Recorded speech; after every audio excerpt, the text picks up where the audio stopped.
প্রত্যেককে কিছু ছাড়তে হবে। সবাই সবার জায়গায় দাঁড়িয়ে থাকলে তো আর বোঝাপড়া হবে না। তাহলে সেই বোঝাপড়া করতে গেলে প্রত্যেককেই কিছু ত্যাগ করতে হবে। বন্ধুরা, আজকে রেখেছি বারাসাতে মৃণাল চক্রবর্তী, জেলা সম্পাদক, উত্তর 24 পরগনা জেলা সম্পাদক। ওনাকে আমি কিছু প্রশ্ন করতে চাই।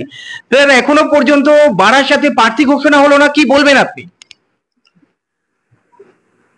আমরা বিশেষ করে বিজেপি বিরোধী, তৃণমূল বিরোধী সমস্ত শক্তির যে ঐক্যবদ্ধ করার চেষ্টা আমাদের পার্টি আন্তরিকভাবে করে চলেছে।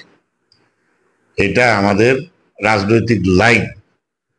কারণ বিজেপি এবং তৃণমূল এরা একে অপরের পরিপূরক, এবং এই দুই শক্তির নীতিতে দেশ বিপন্ন, দেশের মানুষ বিপন্ন। দেশকে যদি বাঁচাতে হয় আর মানুষকে যদি বাঁচাতে হয়, এই দুই শক্তিকে পরাস্ত করতে হবে। তার জন্যে এই দুই শক্তির বিরোধী যারা আছে সেই ভোট যাতে ভাগ না হয়, সেই সমর্থন যাতে ভাগ না হয়, সেইটা দেখার জন্য চেষ্টা চলছে। কংগ্রেস আছে সেই প্রচেষ্টার মধ্যে, আইএসএফ আছে, এবং আমাদের বামফ্রন্টের যে আমরা ছাড়া আরো 3টে দল আছে।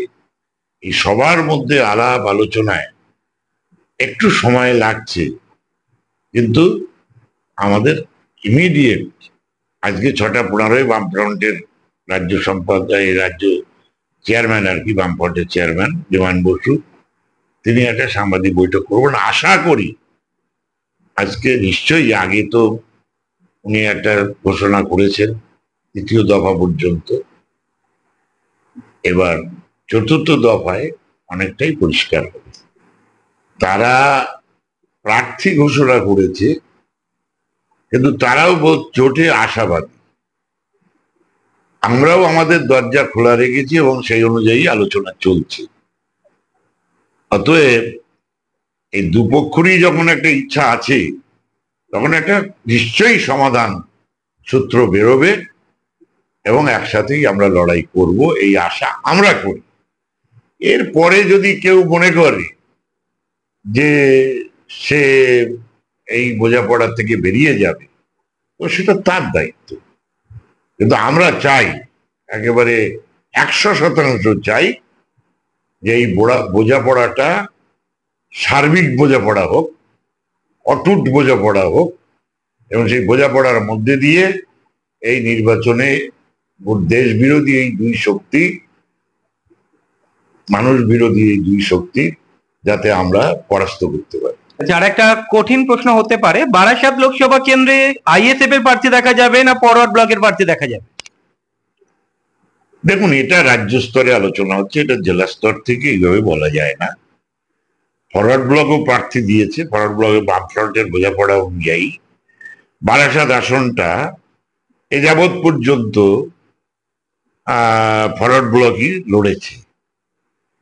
এখন এবারে দুপক্ষেরই দাবি আছে, আর সেই দাবির মধ্যস্থতাকারী হচ্ছে আমাদের সিপিআইএম এবং বামফ্রন্টের অভিজ্ঞ নেতৃত্ব। তারা নিশ্চয়ই যেটা ঠিক করবেন, সেটা আমাদের পার্টি কর্মীরা আমরা সেটা মেনে নিয়েই আমরা এগিয়ে যাব। এই যে ঘোষণাটা, এটা বামফ্রন্ট করেনি, এই ঘোষণাটা করেছে আইএসএফ এবং ফরওয়ার্ড ব্লক। বারাসাতের ক্ষেত্রেও তাই, বসিরহাটের ক্ষেত্রেও আইএসএফ করেছে, আর এখানে ওরা দুজন মিলে করেছে। এটা বামফ্রন্ট অনুমোদিত না।